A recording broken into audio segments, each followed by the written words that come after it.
The reason why case studies do so well, even though it generates a higher cost of a lead, the person who's going through that information is automatically reading through it. They're like, I want this. They're oftentimes consuming a lot of info up front because of the fact that you're just revealing, like, here's the strategy behind it. Here's how I got these results. Here's what I did for this person. Because what they're feeling, it's an emotional thing. They're going, I want this. This is The Fighting Entrepreneur, the podcast dedicated to entrepreneurs looking to change the world. Learn how to start, build, and scale a business in today's highly competitive business environment. Here's your host, The Fighting Entrepreneur, Anik Singal. What's up, you crazy fighting entrepreneurs? Welcome back to another episode of The Fighting Entrepreneur. And today I've got an amazing guest who is not only going to go in the ring with me and do a bunch of rounds, but he's going to give me free consultation for some new things that we're launching at Lurn. We're going to talk about how to get a minimum of 20, if not more, qualified applications to your high-ticket programs that are sold on the phone, and to do it easily and to do it all using paid ads at a ridiculous ROI. Now, this is our guest. I'll do an introduction for him in a minute, but I mean, he's been doing this for a long time for a lot of people. He's got massive amounts of background in it, and he's going to lay it out for us. Exact funnel strategy, ad strategy, and everything. So you get ready. It's going to be an awesome episode. But before we can get to that, are you a member of Lurn? Come on, Lurn. As I'm recording this, we're getting close to surpassing 410,000 people in the platform. Can you believe that's before I've even started advertising to get people in the platform? Because we're still a baby. The platform's still not even out of beta yet. This is the home for entrepreneurs. Not only do we have courses that are free, that are $5, that are maybe a few $100 for a wide range of topics, but we got features coming out that will allow you to connect with entrepreneurs all over the world. We are going to grow this platform to over 10 million users or 10 million entrepreneurs. You want to be a part of it. Trust me. You don't want to see this revolution go right by you. So join. It's free. Go to LURN.com.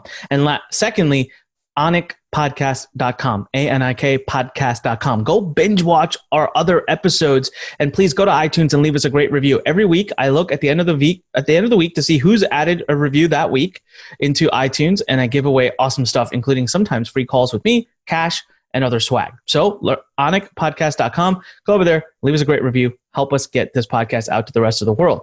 Now that we have that out of the way, I want to introduce today someone who's become a good friend of mine and a marketing expert that I got to tell you, I follow. Now, there's very few people I follow. When I say follow, meaning I read all his posts, I look for content that comes from him, and there's just not that many in the industry that I follow like that, right? I've been in the industry for a long time. I feel like I know a lot when it comes to marketing. The first time I ever connected with this individual was from a series of posts that he makes on Facebook called Direct from My Rep. I just thought it was catchy, right? Now, I know this person spends a lot of money on Facebook ads and YouTube ads, so when he said rep, I knew what that meant. And there's some amazing stuff. It really feels like you get this behind the scenes, like what's going on at Facebook, the underbelly of Facebook, and you'll get all these tips months in advance. And it's been amazing just reading them. Then, of course, I got to connect with him more as we did the WebinarCon event. And as I started talking to him more on other areas, I find out, okay, he spends $2.5 million a month on advertising. Like, I'm telling you right now, I'm between $500,000 and $600,000 a month. And if I was spending $2.5 million a month right now, I'd be doing like 10 million a month. And that sounds amazing. So I'm really looking forward to learning a lot more from him. Plus, what's funny is he's managed over 400 clients. I personally do not know how he's alive. His clients are a lot of work. We were joking right before we started here. And he just had a baby recently, just 6 months ago. And I said, well, baby's got to be easy after 400 freaking clients, right? So we got a wealth of knowledge. He's been doing this for over 13 years. He's a great guy. He's a straight shooter. He'll get right to the point. You'll see. He just gets right to the meat. So help me welcome our guest today on the podcast, Mr. David Schloss. David, man, thanks so much for being on today. Thank you for having me. Really appreciate it. Yeah, man, we're going to dive right in. David, we don't do a lot of story. We don't do a lot of that stuff, but I do want to go over like a minute of like, who the heck is David? How did you get into this? But just so everyone knows, round one's going to be funnel, like literally the exact funnel you need if you want to get leads that you can call on the phone and sell what I call super ticket programs, anything above $5,000. We're going to talk about ads. We're going to talk about everything deep into it today. Before we do that, David, we do have a tradition here at The Fighting Entrepreneur. I need you to raise your right hand and repeat after me. I, David Schloss. I, David Schloss. Do solemnly swear. Do solemnly swear. To tell the truth and nothing but the truth. To tell the truth and nothing but the truth. And reveal all my lead generation secrets. And reveal all my lead generation secrets. Sweet. All right. That's $2.5 million a month and 400 clients worth of lead generation secrets are going to come out. So David, before we go into round one, couple of minutes, man. Who's David Schloss? How did you fall into this? What were you doing before? You've been around for 13 years doing this stuff. Yep.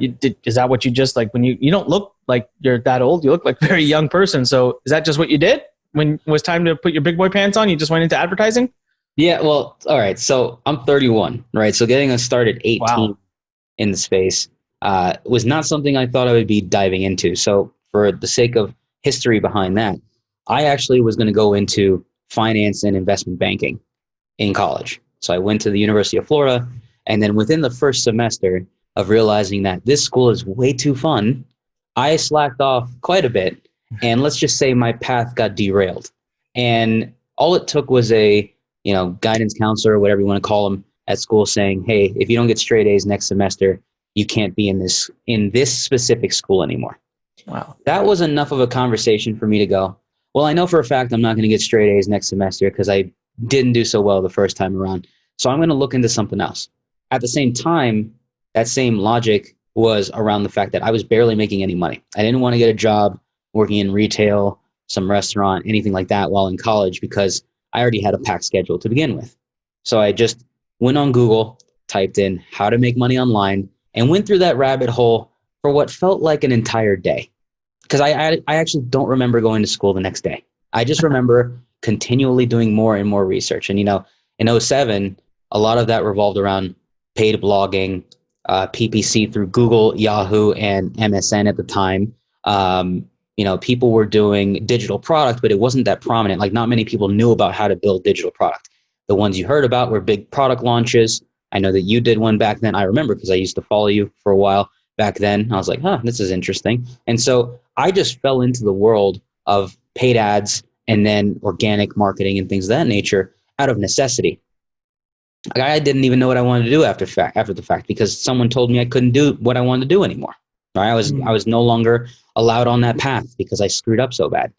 And so because of that, I started to look into social media advertising as it was framed back then because there weren't that many social networks. You had MySpace, Facebook was just opening up its ad platform to the public, and there weren't that many other social platforms with an ad component to it. Twitter didn't come out yet, LinkedIn, nothing. Just a lot of these networks weren't thinking about ads. And so I either had to learn ads through Google or Yahoo, or I had to figure out Facebook. And for me, because I was already on Facebook since it was college-centric back then, I was like, well, they have an open platform now to the public. Literally the same semester I was there is like, we're open for ads. And I just started digging around in there. And I learned about affiliate marketing and things like that. So of course, back then, you throw up any link you want, you could start promoting it. It didn't matter if it was the raw link from ClickBank or Wealthy Affiliate, it's an old school name right there, or a bunch of other these networks. And next thing you know, you're just throwing up ads for, $5-10 a day, getting tens of thousands of impressions for like a penny. And, you just learn and figure it out from there. So I did it because I really had no idea what else I was going to do. And it just so happened that I was a numbers person to begin with, having a finance and investment banking background, that to me, playing with charts in advertising was just like playing with charts on the stock market. So it was easy for me to make the correlation. So it's funny. Did you know that you and I have that in common? So I went to school, I got a degree in finance, and I actually had my Series 6, 23, and 26. I was a financial planner. I had millions of dollars under management. And then senior year, I got offers from JP Morgan and Morgan Stanley and Charles Schwab to be an investment banker. But by my senior year, I was already doing so well online. I was like, I don't want to work for someone else. So it's crazy. I didn't go into advertising though. So I went into affiliate marketing and a lot of SEO and affiliate stuff, but kind of interesting. Yeah, I went to school for finance and wanted to do that and thought that sounds like too much work and it's not fun enough. Awesome stuff. Well, I'm glad you did. And I'm glad that this is the track you went down. So if you're ready, man, I want to dive right into the rounds. Let's do it. All right. So round number 1, funnels. Okay, here I am. Let's do some background. So we always like to use this and use this as consultation. I have 2 programs coming out in the company right now at Lurn that are going to be what we call super tickets, right? They have to be because the amount of support, the amount of things that we do for the student. One of them is probably going to be a 7, 8, 9,000, and that is my copy incubator, we call it. And it's meant to take people and teach them how to become freelance copywriters of a very specific type of copy and to go out there and get clients that they can do work for. But here's the caveat. We actually get them clients as well. We actually find them clients and bring them right to their doorstep. Limited program will take about 40 people per class maximum.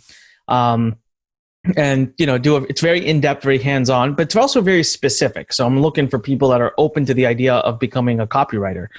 The other program is one that we can definitely add more seats to. We can go a little wider with it. It's more of a community and mentorship for a year, teaching people how to build information-based businesses, how to build what we call expert businesses, right? So they take the knowledge out of their heads and sell it online. And so both of these are programs that are in that $7, $8, $9, $10,000 price range, sold by speaking on the phone, have to qualify to be a part of. Yep. And we want to get leads for them. And so when you and I spoke, when we were talking about a topic for this, I thought, man, this is perfect. You'll basically build my entire strategy for me and I don't have to pay you. So that's awesome. So round number 1, funnels. Talk me through, now that you know that these are the 2 programs I want to do, what is a funnel? What does a funnel look like from the moment someone clicks on the ad all the way through till they get on the phone? So for the things that you're doing that are super ticket, right, or high ticket for other people, there's actually 3 funnels that we're using right now, and they all sort of hybridize to each other. Here's what I mean by that. So the shortest funnel are people who, let's say, are running direct to a VSL, so a video sales letter, video at the top, copy below. Copy could be results-based, right? You can have some testimonial videos and some imagery along the way. Basically, the entire page is a proof statement of why you do what you do and how great you are in teaching this to other people and their results. But that page alone, most people have an opt-in before you get there. Some of the funnels we're running right now just go straight there. And you'll see why in a moment. I'll explain the other funnels. They all weave together, right? So the one that we're running for a lot of people is straight to VSL. And then the button that they have to click is actually the opt-in, right? So they can't even get to the application until they fill in this box that just says name and email. Once they put name and email, then they're redirected to the application. Some people are testing call booking first or application first. It really depends on how much pre-qualification you got to put in place. And I say that because for some people, they don't want to work with anyone who makes less than $100,000. Then you want to make sure your application can send them to a page that says, hey, sorry, you're not qualified for this program, versus the ones who do say they have over $100,000 in revenue or whatever. You would send them to the call booking page, right? So there's some conditional logic in place so that you're not just sending all leads through getting everyone on the phone. Some people would prefer to only talk to the highest qualified people. So we make sure to have some logic in there, right? So that's the simplest. It's basically 3 pages, right? VSL, application, thank you, right? The other variation of that is essentially you take those 3 same pages, but you'll put an opt-in, more of like a true opt-in in front of it. So it could be a case study, or maybe you're giving away something that's similar to what you're discussing in the VSL. As an example, if you wanted to give something away like a lead magnet, it might be that your lead magnet is, the 5-step process we use to sign up qualified clients. I'm just making this up, right? So they opt in for that lead magnet, but on the VSL, you're like, hey, your free download is on its way to the email, but I have something for you below, right? And then that's the VSL, right? You just basically keep them on the page and you have them go through this. Now, of course, in the VSL, if you actually mention like, hey, I know you're looking for your gift, it's on its way, don't worry, but I have to show you something really quick, they don't leave, right? They actually will stay, right? Because now they know, okay, I don't have to worry about this thing never showing up. It's not a fake out. Something's actually going to show up, but I'll stay here and see what's up. So this is just one extra layer if you want to have more leads come in and not worry so much about delivering just applications. And I say that because with that type of funnel, when you click on the button to go fill out the application, you just go straight to the application, right? You remove that step of just collecting name and email like I mentioned before. You already did that on the first page, right? So you're basically creating the opportunity of going straight to the presentation, or do you want to incentivize them to get something first? I could tell you that the second funnel, cheaper leads, more filtering. The first one, less filtering because it's like straight to the point. And if they watch this presentation, they're going to qualify themselves anyway, right? So just keep that in mind. You're going more off of cost per application versus cost per lead and cost per application, right? Then this one, which I don't see many people doing, is actually a quiz funnel. We actually are using a quiz right now in the annuity space, I'll put it that way, where we are gathering people's information, at least name and email up front, and they're going through like a 5-question quiz. And on that quiz, we're getting certain responses that we want to see before we send them to the presentation about why they should invest in an annuity. And so it's a double layer of filtering. Here's the funny thing. Those questions that they answer, there's 3 of them that if they get specific answers right, we send them to one VSL. If they answer the other way that we weren't expecting, they go see a different VSL. So it's like it's 2 different messaging.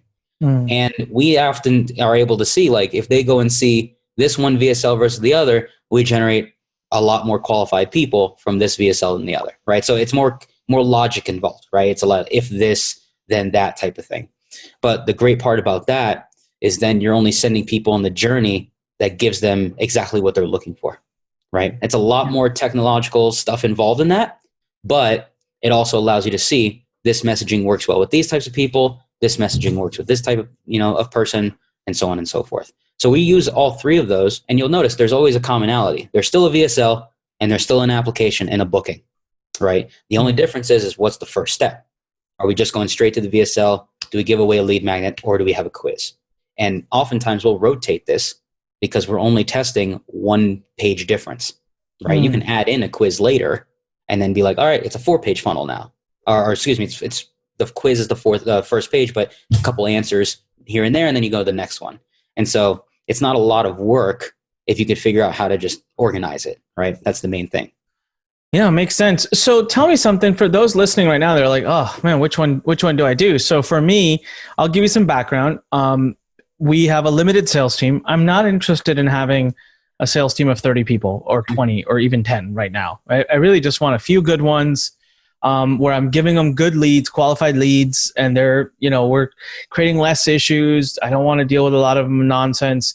I don't want Lurn to become a sales operation company where we're getting most of our revenue through sales. We used to do that. We had a huge sales team and in-house, radically successful, and I actually got rid of it because it just wasn't what I envisioned. But a lot of work. So having said that, we'll have 4, 5, 6 people in the grand scheme of things. But again, we're also, because we're a publishing company, we're going to end up having 4 or 5 programs. So it's like 6 people is not that much at the end of the day if you have 4 or 5 programs.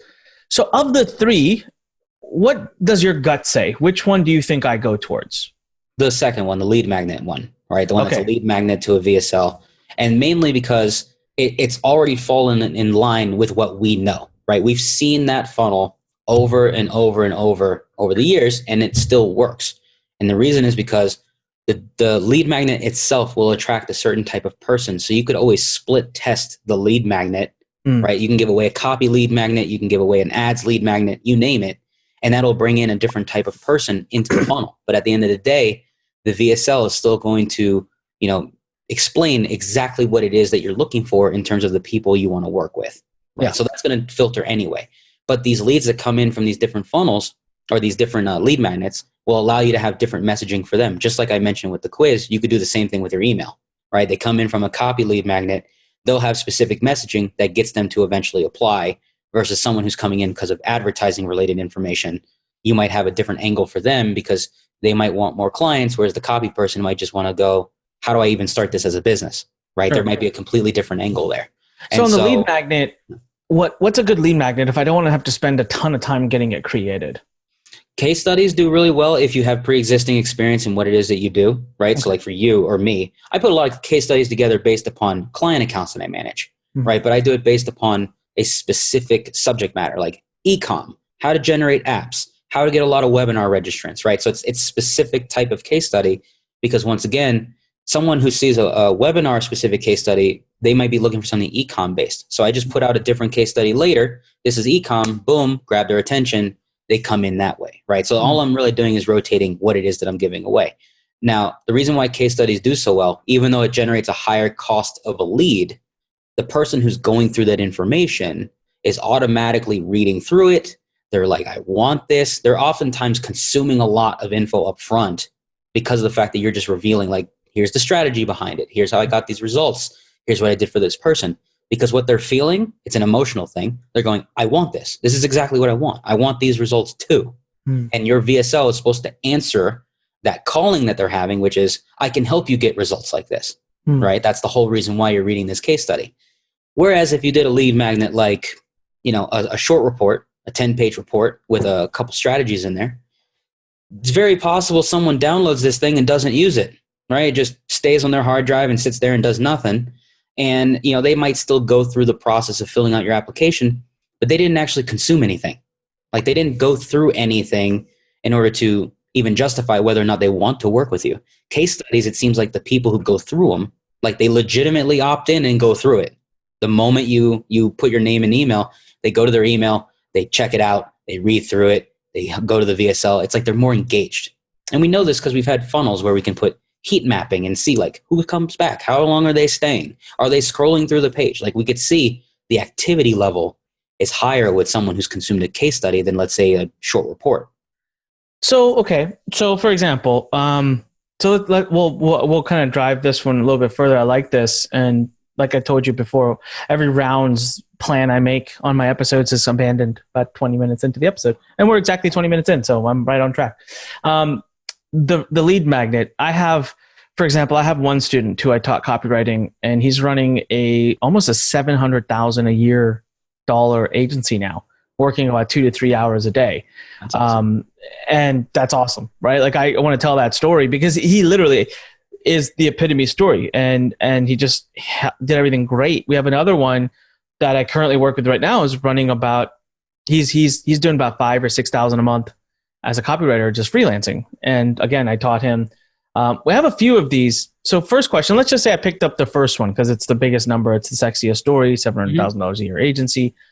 My first fear is, doesn't that just automatically break all the ad compliance issues? Like, if I made that the case study, how do I get around that?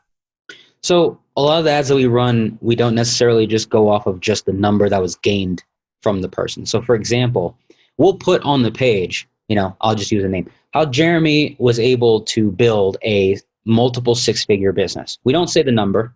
Okay. Of course, once they opt in and that email comes in, that number is right in the subject line, right? We put it right in their face. But we're talking about just on the ad side, right? So we might say multiple 6-figure, or a business that's not dependent on him and he only has to work 2-3 hours a day, right? So we can go more off of what he's experiencing, right? More of the, less about the money and more about how his life has changed. Reason why we do that is not just compliance. We often find that the people who come in just because of money are only thinking about money. And if they don't get a result immediately, they're the biggest headaches in the program. Whereas the ones who want a change in their life, I want to spend more time with my family, go on vacation, maybe not right now, but go on vacation. Or I want to work less.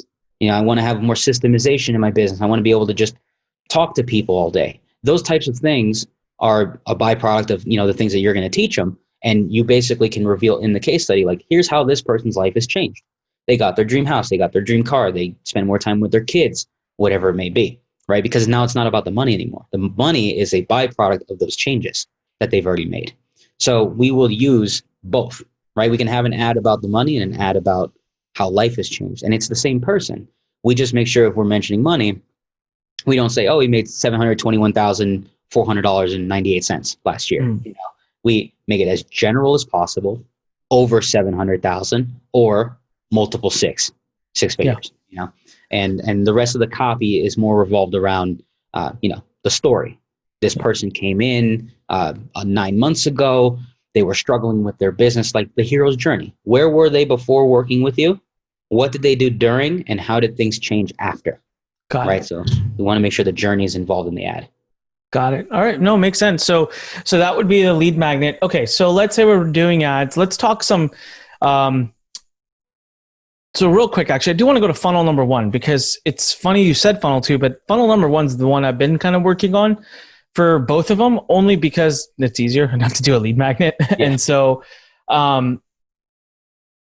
any tricks to the trade there? Like basically with funnel number 1, the way we're doing it is It's a VSL, so you land on the page, you watch the video, there's a button, you click it, goes to a thorough application that you have to fill out, that we then, and so of course the video will try to filter you out too, but we know most people don't watch the full video, they go skip to the button, but the button, then there's a longer application. So if you're too lazy to fill it out, they're the wrong person. Any tricks to the trade there that we should be aware of if I'm doing funnel number one?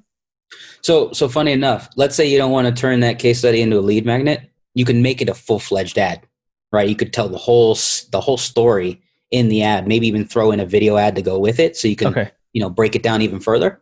Because then what you're doing is you are putting all that information you would have given away in collecting an email. You're doing it up front, right? And you know that the people who watch those ads all the way through, they're qualifying themselves from the get-go. Yeah. Like they're automatically intrigued. They know what you're about. When they click, they probably won't watch your VSL at all, but they'll go straight to apply. Yeah. Right. And so we often will take that same concept of a case study that we were going to give away and instead turn it into the actual ad. We'll tell the whole story. One of those super long ad copy ads. You know what I'm talking about. It's almost like a 1,000+ word blog post that you're reading. But the people who go through those are hyper qualified. They're some of the best people that go through the funnel. And so you don't want to do a lead magnet or create a case study report and that type of thing? No problem. You could turn them into individual ads. And we've done that where it's like we have 5 case studies. We'll make 5 unique ads. Some will be just image based. Maybe if we've ever had a picture with that person, we would use that. Or we would just tell the story through a video as well and show, maybe some screenshots of, where he was at before, where they're at now, that type of thing. Oh, that's awesome. All right. Love it. Let's move into round number 2. I want to talk numbers. So round number 2, let's talk what to expect. We'll start with funnel number 1, and I want to go to funnel number 2. So for refreshing everyone's mind, funnel number 1 is straight ad to video to application to call. Yep. So in our space, because I'm being selfish to me, we're in the internet marketing space. Both of the campaigns I want to run are in the internet marketing space. What kind of dollar per click types should I be in the range of? And I know it goes all over the map. It's creative driven, personal driven, targeting driven. But I'm like range. Like if someone's paying, way outside the range, they'll know like, oh, something's off. But is there a range per click that you kind of look at? I mean, not necessarily on the click range because like you said, it does vary. What we actually will look at though is click-through rate. Okay. Because click-through rate gives us a gauge as to whether or not the subject matter we have in the ad is intriguing enough to the audiences we're targeting. Okay. Right. So 1 to 2% is enough for us to go, there's some interest in it. Mm-hmm. Above 2%, we're onto something. People are really starting to pay attention. Above 3%, we've really hit the nail on the head or we've struck a nerve, right? Okay. That's by then. And here's the other thing. You can have a high CTR ad of 3% or higher, and you could be pissing off a lot of people. Keep that in mind, right? Because when you're evoking emotion in an ad, that emotion could be positive or negative. And if it just so happens to be fear-based, you can have a very high click-through rate ad that's fear-based. And then at the same time, you look at your engagement, your comments, and it's a lot of people who are angry, right? So just remember, it's a two-way thing here. You don't want to piss off everyone on Facebook or Instagram or anywhere because it does hurt the health of your account, right? So you want to... When you say click-through rate, you're talking about the click-through rate of the link, not just overall click on the ad. Correct. Okay, yeah. Got it. All right, perfect. So that's that. But let's say if you want to go for click costs in the internet marketing, make money online, biz op space, a ad that is doing really well, you could probably get 50 to 75 cents a click. If it's something, and we're talking like a hyper clicked type of link, right? Something that's really hitting on the head as to what people are looking for. If you are sort of in like the middle, maybe it's grabbing attention, but maybe not quite in like a viral sense, 75 cents to $1.25 is still okay. Anything beyond $1.25, unless it's generating a lead cost you're happy with, most likely is not something people are interested in. Got it. Oh, perfect. So now let's talk about people are landing on this video VSL page. How long are the videos usually? If I was your client, I'm making this and you're running funnel number 1 for me, rough idea? 15 minutes is the lowest we're seeing. Longest, 25. Okay, so 15 to 25 minutes. Mm-hmm. Does the button pop only at a certain time to apply, or is the button there from the get-go when you land on the page? It is always there. It's always there. Okay. And there's a lot of conflicting information on that. Some people will say hide it until 5 minutes in, and all that good stuff. Honestly, we just leave it there because if someone doesn't want to watch the video, maybe the ad did its job and they just go to the page and they want to go to the application, why stop them from taking that action, right? We still have other qualifying things in place so that if, God forbid, they don't watch the video and they're not qualified, well, then we don't have to worry about it, right? The application filtered them out anyway. Yeah. All right, perfect. So what should be my cost per application range? Okay, so I'll break down cost per app and cost per call, right? Because I think a lot of people will go off cost per app and not realize that it's not the true number, right? We all want to generate phone calls. I'm seeing right now the average, I'm not saying it's the lowest, just the average, we're actually seeing about $100 an app, qualified app, okay? Not total apps. We're getting total apps for less than that. We're seeing some accounts at $50 or $60 an application, but when we're talking about qualified, talking about $100 an app. You can go as high as $150. Once again, it's all dependent on your metrics.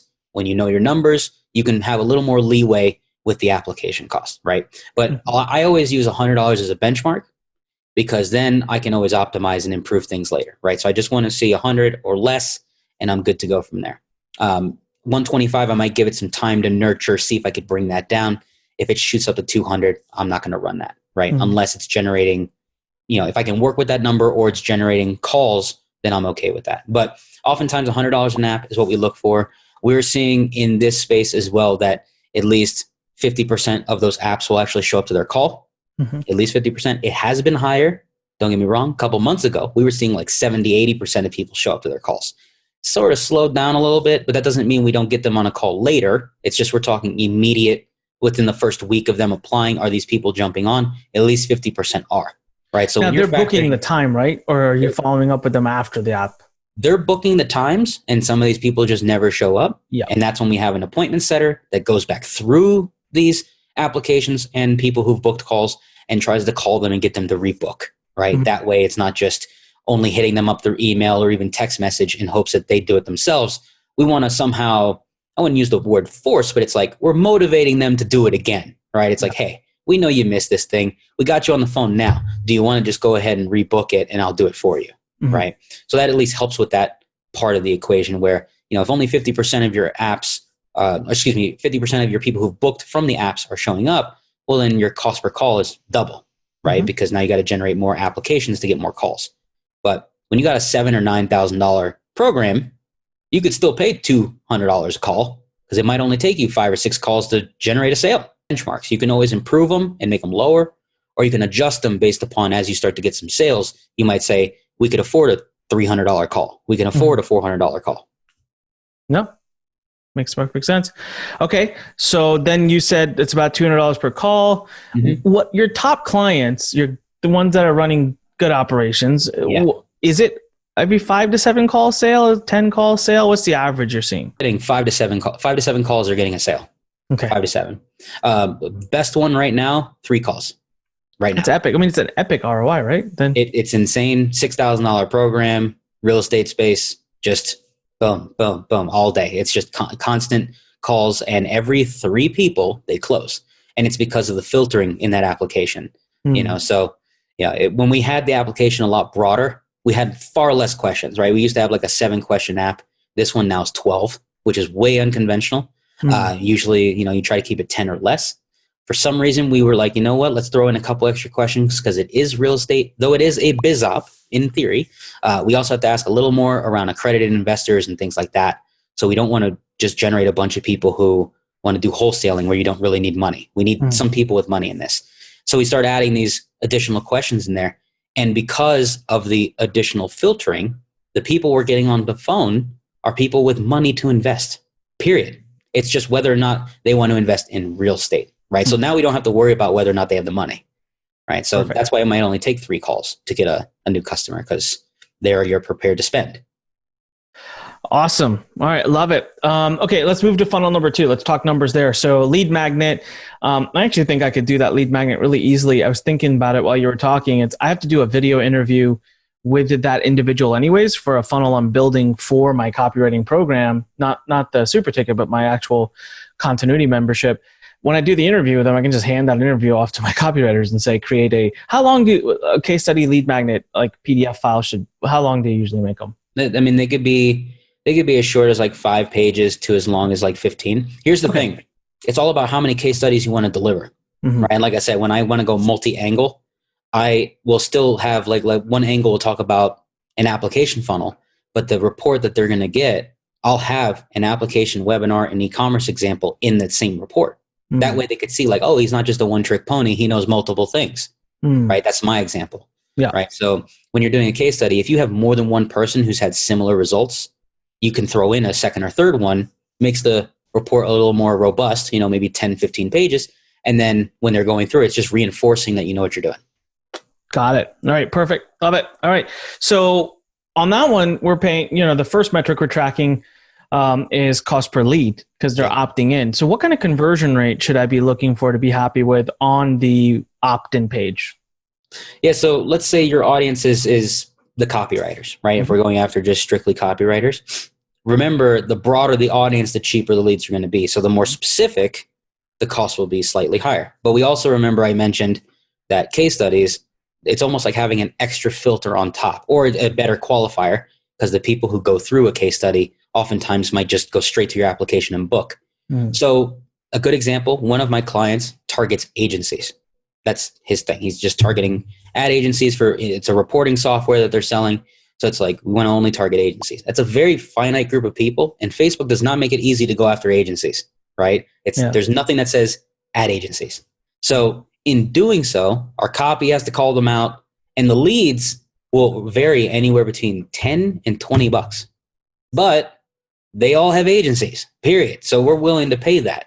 With copywriters, because it is a much larger group of people who are copywriters, or at least they might identify as freelance writer or something along those lines. That's millions of people. And I know this because I searched it before. So with that, you should be able to get leads obviously below 10. I would say probably closer to like the 5 to 7 range. But that's where your filtering is going to have to come in, because you and I both know there's a lot of copywriters who say they're copywriters and they haven't written copy in a long time, or it's copywriters who aren't making anything, or they want to be a copywriter and they just have it in their profile, but they've never actually written before. There's a lot of what ifs in that situation. And so your filtering has to do the job.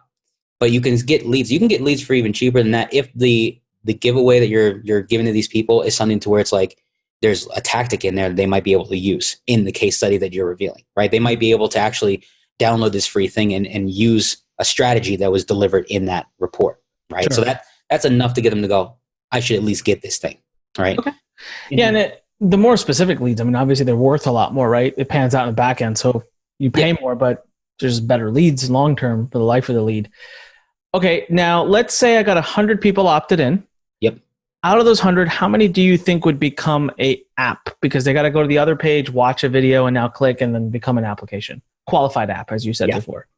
Rule of thumb in most cases is that your lowest percentage of people who would become a call are 5%. Lowest, okay? I've seen as high as 15% of those people become calls, right? So we're looking at 5 to 15 of those leads will become applications. Got it. Okay. Now, if we go a step further, right? Let's say 10 people apply. You might get 5 or 6 of those people to show up to a call, right? That's the thing you got to keep tracking is like, great, 10% are turning to apps. Well, how many of those actually turn into calls? If our call percentage can be above 50%, that's when we're really starting to make things churn in a good way, right? So obviously we have to dial in lead cost and application costs first, but we want to make sure that we're at least getting half of our applicants actually show up to a call. Do you find that the cost per call or cost per qualified app works out to be kind of the same for funnel 1 and 2? They're very similar, except sometimes with option 2, with the lead magnet, those leads could be nurtured over time. So we have seen some people apply 3 to 4 weeks later. They've just been going through email after email. And, most people will create a 7 or 14-day follow-up in hopes that within the first 1 or 2 weeks that they actually apply. But people forget that you could just send 1 email a week thereafter as a value add, and at some point they might just decide to apply with you, right? Or they might go back and reference something that you sent out a week prior. And so we're seeing that there are leads that do come in 3, 4, 8 weeks later. They just weren't prepared to talk to you, right? So at least collecting that lead, you keep them in the ecosystem. Now, even for you, this is just to bring it all around. your ecosystem is very large. You got a lot of offers. Someone could fall out of that 30-day ecosystem of an application funnel, and you could send them in a different direction, right? You could say, you know what, maybe they're not that interested in this, this copy offer. Maybe I should send them to affiliate marketing. Maybe I should send them to advertising, maybe Kindle, whatever. You just send them in another direction because it's clear that this wasn't enough to get them to take an action in the first 2 weeks, right? So that's why a lot of people like collecting the leads. Makes perfect sense. All right. So then the cost per call works out to be roughly the same, but there's the added benefit. I totally get it. With Funnel 2, lead building, I'm the email guy. I always talk about how important it is to build email leads or email lists because there's always a value to them long term. Okay, let's move into round number 3. I want to talk a little bit about the ad side now. I want to talk more about ads. So round number 3, Facebook, YouTube, go. What's your take? There's a whole battle out there right now. People are Facebook people are YouTube people. For this type of funnel where you're trying to generate leads is there a particular favorite? So funny enough, even though I'm known as like the Facebook guy to a lot of people, I do test quite a bit of YouTube, right? So I don't want anyone to think I'm just so impartial that I'm never going to touch YouTube ads. Now, what I would say is this: if we're doing the lead magnet funnel, the YouTube side could actually take more time to optimize than the Facebook side. We can get the Facebook funnel or the Facebook ads to convert a lot faster when we have a lead magnet in place in order to get them through the process of, becoming an application than a phone call. With YouTube, what we find is that the ads that we're using there, it could be the exact same video, but the audience just does things a little differently, right? They might have to watch 3 or 4 videos from your channel before they take an action of clicking your link, right? Because your frequency on YouTube, I could see your ad every time I go and watch someone else's video. Every single time, your pre-roll ad could be the same ad every time. So it might take me 5-6 times seeing your face before I even click it. And then I might see it 2-3 times, watch 20 seconds in, and finally decide to go click through, right? So I'm already being charged for all this before you even click through. And then I got to be able to see if you actually go through the process of opting in and becoming an application. What I find though is this: the YouTube lead seem to be a lot less of a headache if they join the program. Here's what I mean by that. Because we are tracking based on who joins from the list. They're very passionate people. When they watch your stuff, they watch a lot of it, right? They see an ad that they like, they'll watch it, they'll go to your channel, maybe they save it for later to watch. The point is that they're a massive consumer of your stuff. So what ends up happening is that when they get on an application and then, a call, if you ask them like, hey, what maybe, got you to jump on this call, they'll say, I watched 15 of your videos. I listened to you on a podcast. I then went to your Facebook and followed you. Like, they do a bunch of stuff before they ever even get on the call. These are also people who are a lot less inclined to say no. A lot less inclined to say no because they get to know you first. They've spent all this time doing research on you. And so these people, I consider them hyper passionate because they already know what they want by the time they get to the call. They understand your message. They understand what you're offering. And they don't mind if you start off the call just saying like, how could I help you achieve the result that you're looking for? They talk about what they want. And you're like, all right, well, this is how much it is. Like, those calls are a lot shorter. They're content consumers, right? Because if you're on YouTube, why did you go to YouTube to begin with? You're consuming some form of information. Sometimes so probably just more information driven.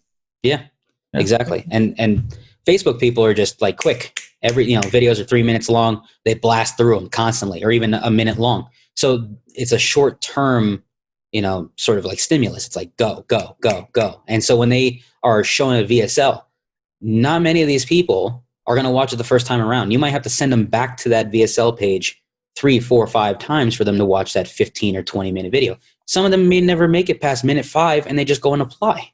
YouTube people watch 15-minute videos back to back to back to back. They're not okay. I mean, they're not having a problem with that because they're used to doing it. They're okay with that.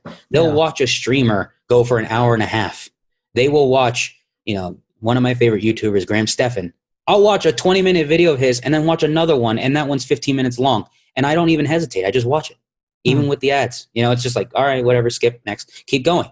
Because that's the type of content he creates. So if you were creating that mentality with your YouTube audience, right, because they're going to start to see your stuff more often, then naturally what's going to happen when you put some ads out and change up the messaging. They're going to get used to it, and they'll eventually get through, and those calls are quite easy to close, in my opinion. I love you. Yeah. So, but generally speaking, Facebook, like right now I come to you and I'm like, here we go. Here's a budget. Yeah. David, time to get me 20 leads a day for my copywriting program. You're going to first pull the gun on Facebook. I mean, that's my strong suit, right? Okay. So I'm going to be like, hey, let me do my thing on Facebook first. And then once I dial that in, we'll move to YouTube. Now, don't get me wrong. We want to have all the pieces in place for YouTube, even if we're not running the ads. I want to have the tracking. I want to make sure we're grabbing the audiences so I can retarget. If you have a nurtured AdWords account that's already spent money and we're allowed to create relevant audiences, by the way, you got to spend $50,000 in an account before you can get those. If you've already been doing that, you're sitting on a gold mine. So all I have to do is just prepare it to start spending, right? Just creating the audiences, making sure the tracking is in place. Maybe I can get some campaigns built out, not launched, but just they're built, right? So I'm creating the infrastructure before ever launching it. But I want to get Facebook and Instagram figured out because that's what I am most known for. It's what I've built. I have more time logged in on Facebook than YouTube when it comes to ads. So let me get that figured out first. Yeah. But then, once that's running and we have traffic consistently coming in, turn on YouTube and then we can get that party started. Love it. All right.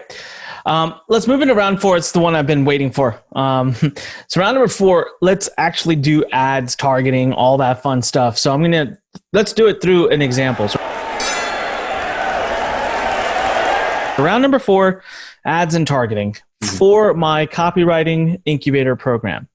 So again, I'll draw the image. I come to you. Here we go. We'll say I've got funnel number 1, okay, just for simplicity since I almost have that ready to go. Mm-hmm. And it's a VSL that says I'm looking for 30 or 20, students to mentees to turn into freelance copywriters. I'm looking for 20 people that like writing. So with me, what do you do? What does the ads look like? Are they image ads, video ads? What kind of targeting do you go after? How do you attack it? So this is going to sound like a broken record because a lot of advertisers will say this, but you got to test both image and video. And I say that because, and you know this, some people's personalities on video are they're so attractive that no matter what they put out there, you're just like, I'm going to listen to this person. Mm-hmm. And then there's others, they're on video and you're like, get away from me, right? It depends on the person, right? I love doing video. To me, my personality is bubbly enough to not cause a problem, but it's also not too masculine to make people go, oh, I don't want to talk to this guy. It's like right in the middle enough for people to pay attention. Mm-hmm. But then we also know there's plenty of polarizing individuals who create content too. So you got to know who it is you're targeting, and then also, whether or not the messaging you're putting out there and the tonality of it is going to push people away or pull them in, right? So I always like to do both because if I'm creating content video-wise and I see that no one's clicking or the engagement is just people saying, this is a scam, I don't believe this guy, but that type of thing, I'm probably not going to create videos anymore because clearly I'm pissing off people and I don't want to, right? Mm. So then I'll roll with images from there. But oftentimes we will do video. I mean, it could be something like this. It can be in front of a whiteboard. I mean, when you're at the Lurn Center, right, you could be anywhere in the Lurn Center, right? So it's just what's more comfortable for you, and you don't have to make it overproduced. That's another thing. I have found that sometimes just doing this is enough. Mm-hmm. Something that looks so real, and the fact that it looks like you did it in real time oftentimes performs better than something that's overly produced. Mm-hmm. It's very strange. Now, with the images, if you are a professional like us, like where we've spoken on stages and we've done webinars and things like that, funny enough, a lot of the best performing ads I've run lately are ones on stages because no one's speaking on stages right now. So when they show something of you being on stage, they're like, what's going on there? It actually stops people because they're like, wait, where's their events going on right now? It has nothing to do with events. It's just the fact that you're on a stage. Mm-hmm. But it's an authority piece too, right? You might be dressed up, speaking in front of 300-400 people, 200 people, whatever it may be.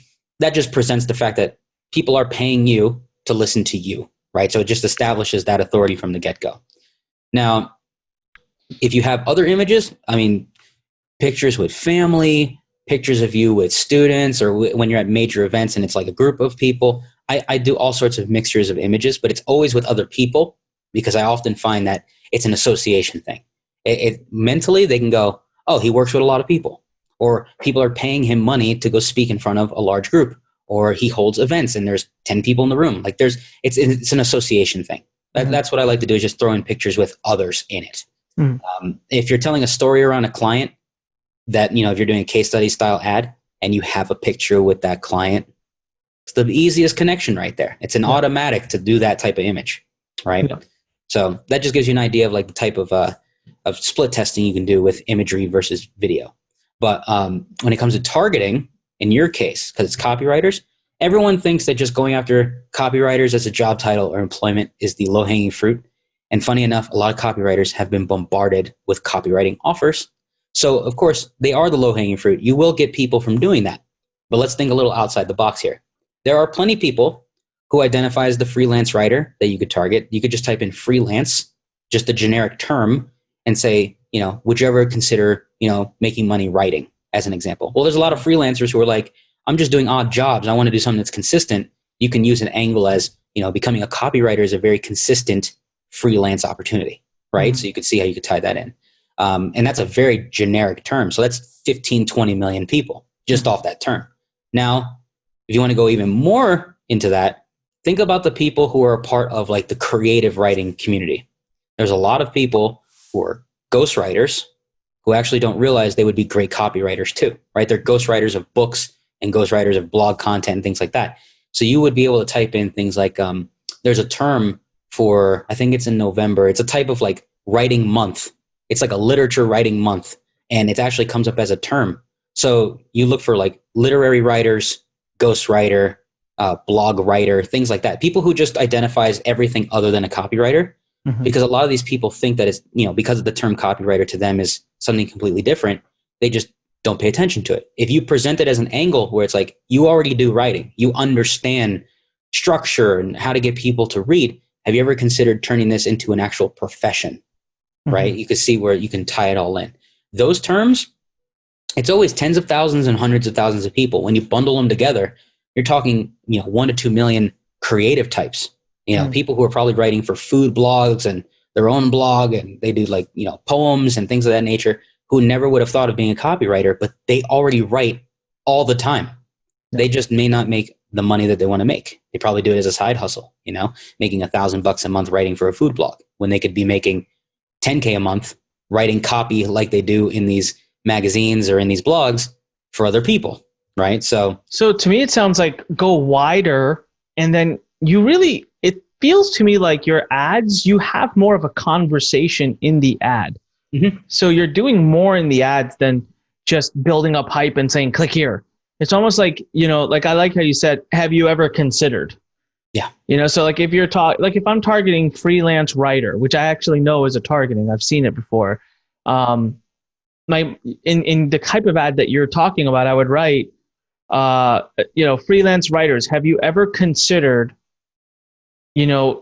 something called copywriting, which there are currently over 26,000, job openings for, or something like that. Yeah. And so it's almost like you're creating a very conversation where you're addressing who they are and then kind of bringing them in. And I can totally see how that would work. I'm wondering, like, because we don't do that. I don't do that strategy. Like right now with one of our best programs that we're promoting, which is my email marketing program. It's a little bit more of the get this book for absolutely free and how to make money with your email address. But I'm wondering, do most of your ads, do you go with this like conversational tone? Like even with a Biz Op, is that something that we should be considering more of? Have you considered type of verbiage? Yeah, and maybe it's not written in that specific way, but I definitely try to create that conversation type connection in my ads, because I want them to have an association to me before they ever consume or buy something of mine, right? So it's like I want to build off of a emotion I may be evoking from them, where it's like, have you ever considered becoming a copywriter? No, they start questioning it. I don't know, maybe. And then the ad will do the rest of having them question more things about themselves. Did you know, right? Whenever you throw in facts into an ad as well, it's like, did you know there are 26,000 people? When you throw in facts like that, it also makes them think, right? So it's almost like I'm having a conversation with somebody. In doing that, it also keeps negativity out of my ad, because it looks like I'm conversing with you, trying to help you, versus the more direct response way of like, get my stuff. It's awesome. People get results all the time. Buy my thing, right? It's too in your face. And I'm sure you've seen it. The more aggressive you are with that, the more you got to manage your comment section and the amount of people dropping some BS in there, right? And it's because it's coming off a little too harsh to them. Mhm. Doesn't mean it doesn't work. I just write in a more conversational manner. That's the way that I do things. It works longer term. My ads work a lot longer than most people. I'm sure you've heard how, oh, you got to rotate your ads every week, or you got to rotate them every couple weeks because they die off and there's ad fatigue. I have ads that have been running for over a year. That's not even possible anymore, according to a lot of people. And it's because I'm writing it where I'm having a conversation. And once you've had that conversation, meaning you've booked a call, you're excluded. You don't see that anymore. So that conversation's done. But we at least keep that going with other people. And we write multiple conversation pieces, right? The one for the freelance writer, the copywriter, who maybe is not doing as well as they want to, the blog writer, the literary writer, whatever it is, there's different conversation pieces for each one of them. Yeah, no, makes perfect sense. Wow. Listen, we're coming to the top of the hour here, so it's been really powerful. I have a question about working with you. It came to me early on too when I was doing your intro when we were talking, as I'm really impressed, and I feel like a lot of people should just consider bringing their ad business to you because of the wealth of knowledge and just your experience. But with that many clients, when someone comes to you, how does it work? Do they actually get David? Do you have a team of account managers? I know you're smiling because you probably get this all the time. Yeah, it's a hybrid. So here's what I mean by that.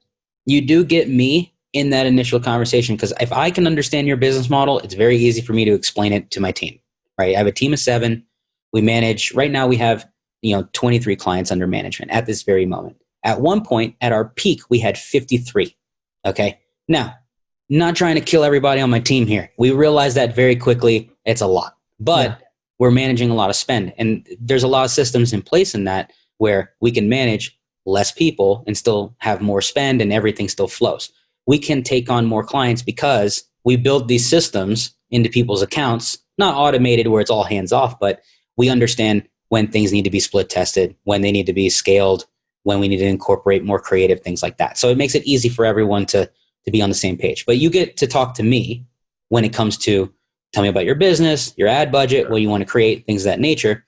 And then my team and I work on your ads together. Sometimes I'm jumping in accounts and creating things and telling my team don't touch it because I could see what's going on before they do, right? That's 13 years of doing this versus 3 or 4, right? Even my best ad manager's only done it for 4 years, right? So, and that's just me being over their shoulder all that time.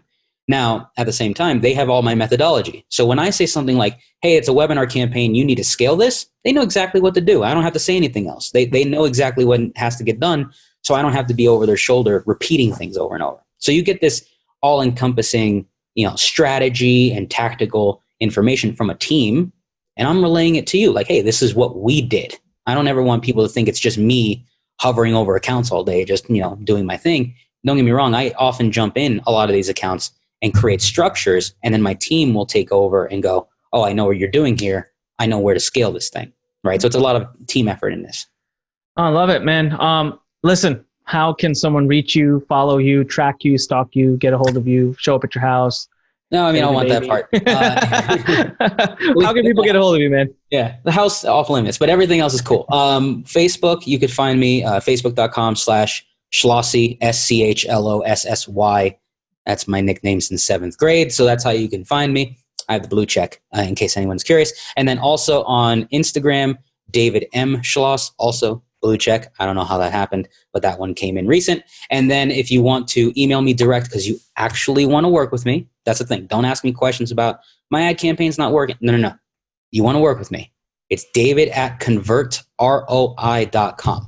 If you email me there, go straight to me, not my VA, not my, no, me, comes to me. And as long as you want to talk about taking over an account, maybe you want some consulting, maybe you have an issue with things going on in your account and you just need like a one-on-one time, cool. Let's make something happen. Give me some context and then I'll get back to you. That's awesome, man. Well, listen, thank you so much for taking a part in our awesome podcast and for all the great content you gave me. I'm pretty sure there's money coming from me over to you here very soon as we get these campaigns up and running. And I think that everyone listening should give you some money too. That's my personal opinion. Everybody go follow David. I know I do. And as I told you, there's very few people in this industry that I do follow. So make sure you're following him and learning from him, and don't email the guy unless you want to work with him. I appreciate that too. And that's, I appreciate the fact that you said that, David. A lot of people should say that up front, and that's nothing wrong with that. Listen, guys, leave him a comment below. If you're on YouTube, click subscribe, click the bell icon, click the like icon, click everything. Just click around, okay? Click stuff, because when you click stuff, it makes YouTube and Facebook think you like us, and then they show you more of us, all right? So make sure you subscribe, leave him a comment. He seriously spent time away from his family, away from his baby, away from his business, away from everything to be here and share with us. So it's really powerful. Make sure you thank him for that. And again, remember, go to anikpodcast.com, binge watch all the other episodes we've had. Make sure you leave us a great review at iTunes. I check every week, and I give away lots of really cool prizes. This is Anik Singal. As always, when life pushes you, stand straight, smile, and push it the heck back. And I'll see you on the next episode. Thank you. Thanks for listening to The Fighting Entrepreneur with your host, Anik Singal.